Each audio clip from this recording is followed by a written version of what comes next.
Empieza a obtener resultados de verdad para sentir que hay cambios reales en tu ser, con el podcast Alineando tu mente y tu alma desde una perspectiva científica para poder avanzar en la realización personal sin caer en fantasías. Soy Alicia Kuhn, profesora de yoga terapia y hatha yoga, y estoy deseando enseñarte todo lo que sé sobre desarrollo espiritual desde la ciencia, un espacio para ti y por ti.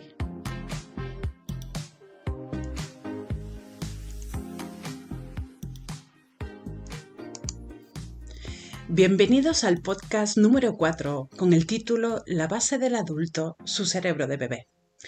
Continuamos entrando en materia ir aprendiendo cómo se forma un ser humano, qué es lo que nos hace ser buenos o malos y cuáles son las influencias que más dañan en nuestro desarrollo cognitivo y cómo esto afecta a la persona, a su entorno y a nuestra sociedad en la convivencia. Y no vamos a ir por el camino del buen karma, mal karma o en tu vida pasada. El cerebro es la casa donde emerge la mente. Es la casa y cómo se construye esta casa es lo más importante de la crianza.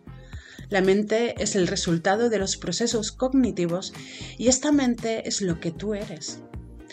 A los 5 años, el cerebro de un niño alcanza el 90% de su capacidad adulta, desarrollando más de 1 millón de nuevas conexiones neuronales cada segundo.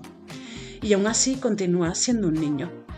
Un niño tendrá un cerebro completamente establecido entre los 28 a 30 años. Sí, es un largo camino. Un cerebro infantil no piensa, no razona ni actúa como un adulto. Las primeras experiencias de aprendizaje sientan las bases en la arquitectura del cerebro, que se desarrollarán en raíces profundas o superficiales para el aprendizaje, la salud y el éxito a lo largo de toda una vida. La arquitectura básica del cerebro se construye a través de un proceso continuo que comienza antes del nacimiento y continúa en la edad adulta. Primero se forman las conexiones y habilidades neuronales más sencillas, seguidas de circuitos y habilidades más complejos. En los primeros años de vida se forman más de 1 millón de conexiones neuronales nuevas cada segundo. Tras este periodo de rápida multiplicación, las conexiones se reducen mediante un proceso denominado poda, que permite que los circuitos cerebrales sean más eficientes. Esta arquitectura cerebral se compone de miles de millones de conexiones entre neuronas individuales de distintas áreas del cerebro. Los primeros años son el periodo más activo para el establecimiento de conexiones neuronales, pero a lo largo de la vida pueden formarse nuevas conexiones y las que no se utilizan continúan podándose. Como este proceso dinámico nunca se detiene, es imposible determinar qué porcentaje del desarrollo cerebral se produce a una edad determinada. Y lo que es más importante, las conexiones que se forman a una edad temprana proporcionan una base fuerte o débil para las conexiones que se formen más adelante. O sea, es la base de lo que viene luego. Las experiencias tempranas afectan al desarrollo de la arquitectura cerebral, que sienta las bases del aprendizaje, el comportamiento y la salud en el futuro. Del mismo modo que unos cimientos débiles comprometen la calidad y resistencia de una casa, las experiencias desagradables en los primeros años de vida pueden dañar la arquitectura cerebral, con efectos negativos que perdurarán en la edad adulta. Es muy importante la arquitectura del cerebro, ya que ayuda a explicar la ciencia del desarrollo temprano del cerebro, que lo promueve, que lo descarrila y cuáles son las consecuencias para la sociedad. El desarrollo de la arquitectura cerebral de un niño sienta las bases de su futuro aprendizaje, comportamiento y salud como adulto. Un ingrediente fundamental, esencial de este proceso del desarrollo es la interacción de servicio y retorno entre los niños y sus padres y otros cuidadores de la familia o la comunidad. Si las respuestas son poco fiables o inapropiadas, si existe un mal apego, la arquitectura del cerebro no se forma como se espera. lo que puede dar lugar a diferencias en el aprendizaje y en el comportamiento. En última instancia, los genes y las experiencias colaboran en la construcción de la arquitectura cerebral. Es más fácil y menos costoso formar circuitos cerebrales fuertes durante los primeros años que intervenir o arreglarlos más tarde, mediante terapia con psicólogo o intervención psiquiátrica. Las capacidades cognitivas, emocionales y sociales están completamente entrelazadas a lo largo de la vida. El cerebro es un órgano altamente integrado y sus múltiples funciones operan de forma coordinada. El bienestar emocional y la competencia social proporcionan una base sólida para las capacidades cognitivas nacientes y son los ladrillos y el hormigón lo que dan esta arquitectura cerebral. La salud emocional y física, las habilidades sociales y las capacidades cognitivo-lingüísticas que surgen en los primeros años son importantes para el éxito en la escuela, el lugar de trabajo y la comunidad en general. Los bebés son increíblemente interesantes, aunque muchos consideran a los bebés aburridos, nada interesantes hasta que aprenden a hablar. Lo cierto es que no se da la suficiente importancia a los bebés. La primera infancia es la base de la salud mental. Muchos piensan, nada, ahí está el bebé, no hace sino dormir, hacer popó y llorar los tres primeros meses. Por eso no los encuentran interesantes. Pero lo cierto es que no se da la suficiente importancia a los bebés. La primera infancia es la base de la salud mental, como ya he dicho. Deberíamos de atender a lo que pasa en este periodo del desarrollo del bebé, desde el periodo del útero hasta los 2-3 primeros años de edad, son la base fundamental para establecer los cimientos de su desarrollo en la vida adulta. Desde el momento del nacimiento hasta los 2 o 3 años, se desarrollan muchos sistemas importantísimos en el cerebro, especialmente los que se utilizan para gestionar nuestra vida emocional, la respuesta al estrés.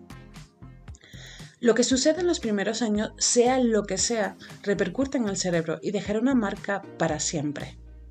Todos estos aspectos de desarrollo cerebral suceden después del nacimiento. No se nace con ellos, tampoco son automáticos, sino que dependen de las experiencias que vive el bebé con los adultos o personas que los crían. Por supuesto, la primera infancia no lo explica todo, ya que el cerebro se sigue desarrollando durante toda la vida, pero en los primeros años hay un desarrollo concentrado del cerebro. En el momento de nacer, un bebé tiene un promedio de 100.000 millones de neuronas. 100.000 millones de neuronas. Y estas se irán multiplicando a medida que el niño crece, mediante la estimulación ambiental, la sensorial, la estimulación cognitiva y también del movimiento. A los 4 años pueden llegar a un máximo de 1.000 billones de conexiones neuronales. Y esta es una edad crucial para el aprendizaje. Los niños absorben lo que aprenden todos los días de forma muy rápida y espontánea. Para que un ser humano sea realmente independiente, debe de haber sido primero un bebé dependiente. Lo importante es que en este periodo el bebé no se estrese demasiado. Si no se estresa, sea cual sea la manera en que lo cuiden sus padres, todo le irá bien. El problema es si el estrés persiste por demasiado tiempo o se cronifica durante semanas o meses. Puede tener efectos muy perjudiciales para el desarrollo de los bebés en su futuro como adulto para gestionar la vida emocional y la respuesta al estrés. Y aquí estamos hablando de si hay un mal ambiente en casa, si sus padres no sienten ese amor y esa unión hacia él. Estamos hablando de que a lo mejor los que han tenido el bebé son unos niños, son adolescentes todavía. Imagínate que tener un hijo con 17 años, con 19 años, sigues siendo un niño con 19 años. Aquí estamos hablando de que el cerebro de un adulto acaba de sentar sus bases cerca de los 30 años. Y criar a un niño siendo un niño no va a hacer funcionar demasiado bien, que digamos. Entonces, existe el estrés tóxico. Y del estrés tóxico haré un podcast más adelante sobre este tema. Debes de saber que el estrés tóxico debilita la estructura del cerebro en desarrollo, lo que provoca problemas de aprendizaje, comportamiento, salud física y mental a lo largo de la vida. Es, por ejemplo, cuando un niño con 7 años está aprendiendo matemáticas. Y dime, ¿cuánto es 8 por 8? Y el niño se bloquea. Lo que está ocurriendo ahí cuando se bloquea es que está subiendo el estrés tóxico. Y el estrés tóxico le impide aprender. Es imposible que la persona, cuando está sufriendo estrés, se trata de concentrar, de estar concentrada en algo. Y encima si le dices, eres tonto, no sabes nada, no aprendes, lo estás presionando de una manera mucho más fuerte, haciéndolo sentir mal y haciendo que este estrés continúe creciendo. También digo que experimentar estrés es una parte importante del desarrollo saludable. La activación de la respuesta al estrés produce una amplia gama de reacciones fisiológicas que preparan al organismo para hacer frente a una amenaza. Sin embargo, estas respuestas permanecen activadas a niveles elevados durante periodos de tiempo significativos, sin relaciones de apoyo que ayuden a calmarlas. Se produce un estrés tóxico. Por un momento imagina que el padre o la madre, que son más o menos adultos ya, han tenido una infancia muy dura. Y estas personas no saben manejar bien su estrés. Pues lo que están haciendo es, no están tratando de calmar a su niño o tratando de que aprendan de una manera sana. Lo que ocurre es que estas personas no saben manejar su estrés. ¿Cómo van a poder manejar su estrés a la hora de que el niño llore, a la hora de que el niño tenga una necesidad? Así que ese estrés tóxico, puede perjudicar el desarrollo de las conexiones neuronales. De hecho, no es que pueda, es que lo hace, especialmente en las áreas del cerebro dedicadas a las habilidades de orden superior. Un bebé no puede gestionar un estrés excesivo, no puede deshacerse de su propio cortisol. Depende de los adultos para ello y a los bebés les resulta estresante cosas relativamente pequeñas. Por ejemplo, para un bebé estar lejos de su cuidador le resulta muy estresante porque le van a ello la supervivencia, que es instintiva. O sea, lo tienen completamente grabado a fuego. Un bebé no sabe si sobrevivirá o no. Necesita a alguien que le cuide. En el 7º mes de embarazo, la formación de circuitos de percepción del dolor ya están formados. Al nacimiento están maduras ya todas las estructuras nerviosas implicadas en la transmisión del dolor. Pero hasta hace poco, los médicos no tomaban en serio el dolor de los niños pequeños y mucho menos de las consecuencias a largo plazo de los efectos de este dolor. Queda mucho por descubrir acerca de los mecanismos implicados en el dolor fetal y neonatal, pero se sabe ya que una estimulación dolorosa es capaz de dejar una huella en el sistema nervioso central del bebé. Y esto ocurre incluso desde el embarazo, desde que el bebé está en el útero. Si la madre tiene estrés, si tiene un estrés tóxico, esto está perjudicando en la formación y desarrollo de este feto, de este neonatal, de este bebé. Se cree que dejar a llorar al bebé durante un rato es bueno, y no. Esto hace que la hormona del estrés se dispare y afecte a su desarrollo cognitivo. Algunas madres creen que dejar a los niños en la guardería es bueno para que tengan una vida social. Y a veces, lamentablemente, debido al sistema social, no nos queda otra que dejarlos en la guardería. Lo que necesitan es una atención personificada, los cuidados y receptividad de alguien que los conozca perfectamente y que pueda entenderlos bien y regularlos bien. Una persona que es completamente desconocida, que no sabe quién es el bebé, no sabe cómo son sus bases, no va a entenderlo como lo entendería su cuidador directo. Hay que replantearse cómo cuidamos a nuestros bebés y hay que avanzar y pensar en estrategias que ayuden a los padres a llevarlo mejor y a tener más información sobre las necesidades de los bebés. A contar más con el apoyo y a tener redes comunitarias e instituciones que nos brinden ayuda de una manera realmente activa.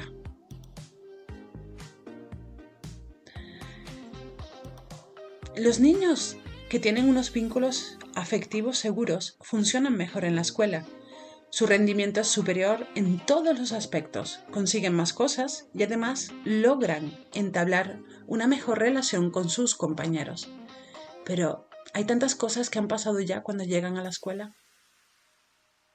Así que vemos cómo los cuidados, el estrés, la falta de información construyen a nuestros niños en el adulto que va a ser. Algunas enfermedades mentales, como los trastornos de personalidad, apuntan a la primera infancia. Hay una enfermedad llamada trastorno límite de la personalidad y quienes la padecen tienen problemas bastante graves. Se ha descubierto que los niveles de cortisol, volvemos a hablar de la hormona del estrés, volvemos a hablar de ese estrés tóxico, son muy altos y que hay una hiperactividad en el sistema de la activación de amenaza. Problemas del tipo de trastorno de personalidad, la depresión, están muy relacionados con la primera infancia. La depresión ha aumentado drásticamente y también los trastornos de la personalidad y la conducta antisocial. Si queremos proteger a la sociedad de las consecuencias de este tipo de conductas, hay una solución: prestar atención a la primera infancia, que es donde comienzan estas cosas. Pegar a nuestros niños y adolescentes, insultarlos y humillarlos, no van a hacer de ellos alguien mejor, sino todo lo contrario. El amor, la paciencia y continuar aprendiendo va a ayudar a construir cerebros óptimos, con el resultado de una mente equilibrada y preparada para afrontar muchas adversidades. Como ya he dicho en mi primer podcast, la ignorancia es la raíz de gran parte de nuestros males. Seamos entonces menos ignorantes e busquemos mejores informaciones basadas en ciencia y no en porque así lo hemos hecho siempre. Los seres humanos somos seres muy frágiles y sensibles. La vida ya es suficientemente dura como para empeñarnos en continuar sufriendo y creando sufrimiento. Y bueno, hasta aquí el podcast de hoy. No te me duermas.